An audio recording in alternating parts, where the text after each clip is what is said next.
Monsieur le patron de la Maison Blanche, en l'occurrence le président américain Donald Trump, a vendu la mèche. Il a eu une discussion très fructueuse avec son homologue russe, Vladimir Poutine, et lors de cette discussion, donc au sorti de cette discussion, je veux dire, il fait une déclaration qui, pour nous autres, est très grave. Très grave dans le sens où nous avions déjà parlé de ça et il y a eu des contradictions.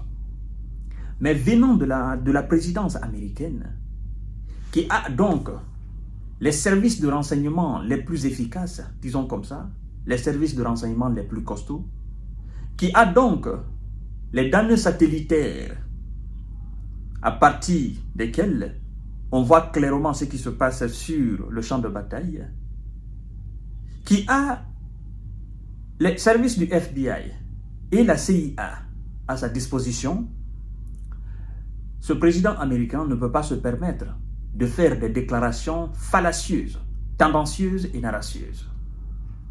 Il faudrait que ce soit des déclarations exactes, vérifiées, vérifiables, donc des déclarations authentiques.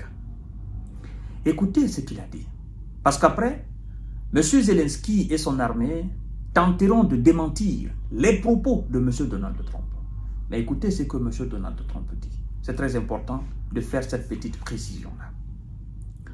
Trump se félicite de discussions très productives avec Vladimir Poutine et dit lui avoir demandé d'épargner la vie de milliers de soldats ukrainiens. Il a discuté avec Vladimir Poutine de l'ensemble des questions liées à l'Ukraine, mais aussi d'autres questions internationales. Et en dépit de ces questions, M. Donald Trump, un bon avocat, défendeur de l'Ukraine, dit « J'ai plaidoyé auprès de M. Vladimir Poutine. J'ai exhorté la clémence du président russe d'épargner la vie de milliers de soldats ukrainiens. » Il ne s'arrête pas là. Il va en profondeur. Pourquoi il dit cela? Et c'est ce qui nous intéresse, les détails.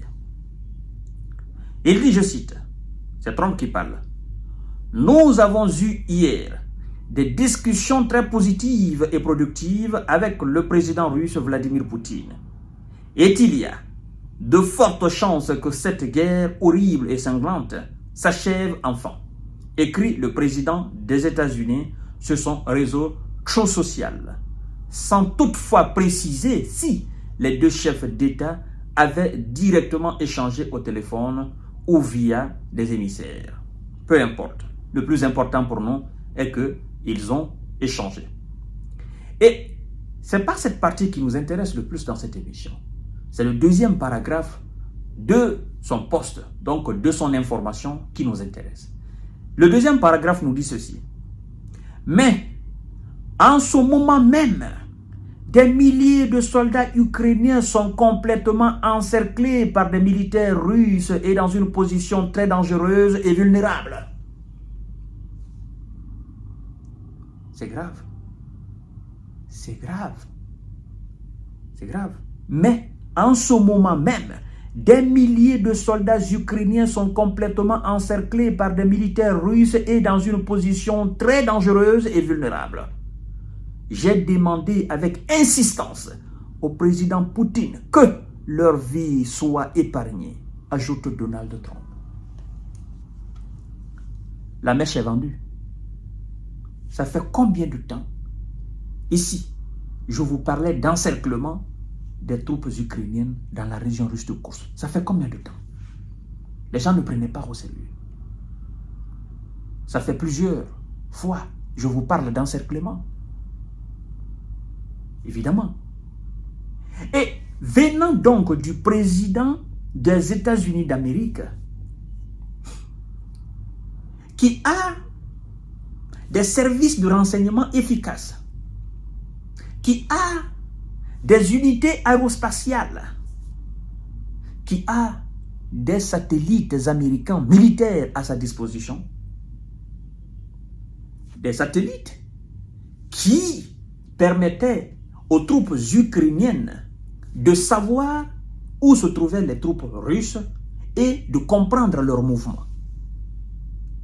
Alors, si M. Donald Trump, s'appuyant sur les données de ses mêmes propres satellites et de ses services de renseignement qui permettaient aussi aux Ukrainiens de réussir certaines opérations contre les Russes, est-ce que du côté ukrainien aujourd'hui, on peut s'opposer ou bien on peut tenter de démentir les propos de M.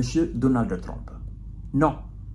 En fait, puisque cette information, ce communiqué, n'est-ce pas, de M. Donald Trump est dans le désavantage de l'Ukraine, donc, qu'est-ce que l'Ukraine fait? L'Ukraine tente de démentir ce propos.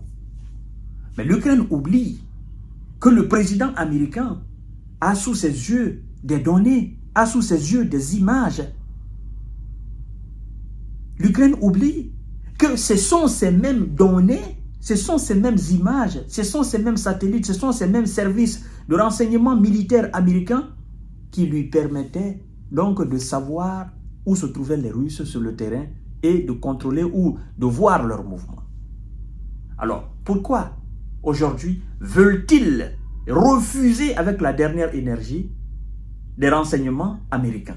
Pourtant, eux-mêmes, ils ont eu recours aux mêmes renseignements américains dans un passé récent, avant donc la suspension de ces mêmes renseignements militaires américains. Il y a une mauvaise foi derrière. Quelqu'un qui est là, qui exhorte, n'est-ce pas, disons, la clémence, d'accord, de Vladimir Poutine. Monsieur le Président, s'il vous plaît, nous avons les informations aujourd'hui. Nous savons que vos hommes ont réussi à encercler les troupes ukrainiennes dans la région russe de Kursk. Nous savons qu'ils sont pris entre les tenailles. Nous savons qu'ils n'ont pas d'échappatoire. Monsieur le Président, s'il vous plaît, pour notre amitié, s'il vous plaît, pour l'amour de vos enfants, pour l'amour du peuple russe, s'il vous plaît, épargnez la vie de ces milliers de soldats qui sont aujourd'hui coupés de l'Ukraine. C'est une bonne voie, c'est une bonne chose. D'accord? De notre point de vue, c'est une bonne chose. Mais du point de vue ukrainien, c'est une mauvaise chose. Les dirigeants ukrainiens ne veulent pas que le peuple ukrainien entende des propos pareils. Et écoutez donc ce que M. Vladimir Poutine dit en revanche. C'est très important à le souligner. Mesdames et messieurs et mesdemoiselles. Alors, Vladimir Poutine nous dit, restez connectés, je vais vous dire ça tout à l'heure. Nous avons tellement... Poutine dit ceci. On dit ceci. Vladimir Poutine appelle les soldats ukrainiens dans la région russe de Kursk à déposer les armes. Donc ça, c'est après l'appel de Donald Trump, après l'appel du pied de Donald Trump. Et donc, après cela, Vladimir Poutine a dit, s'ils déposent les armes et se rendent, ils se verront garantir la vie et un traitement digne, conformément aux normes du droit international et aux lois de la Fédération de Russie, a déclaré le président russe selon des propos rapportés par différentes agences de presse russes comme TASS ou Interfax. Ces déclarations surviennent quelques heures après que Donald Trump, sur Truth Social, a appelé Vladimir Poutine à épargner la vie de milliers d'Ukrainiens présents dans la région russe de Kursk.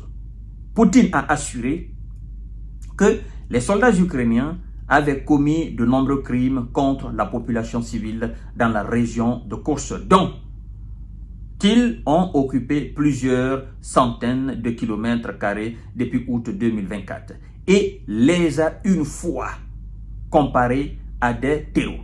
Dans le même temps, nous sommes sensibles à l'appel du président Trump, dit Vladimir Poutine, en faveur de considérations humanitaires à l'égard de ces soldats, a-t-il ajouté.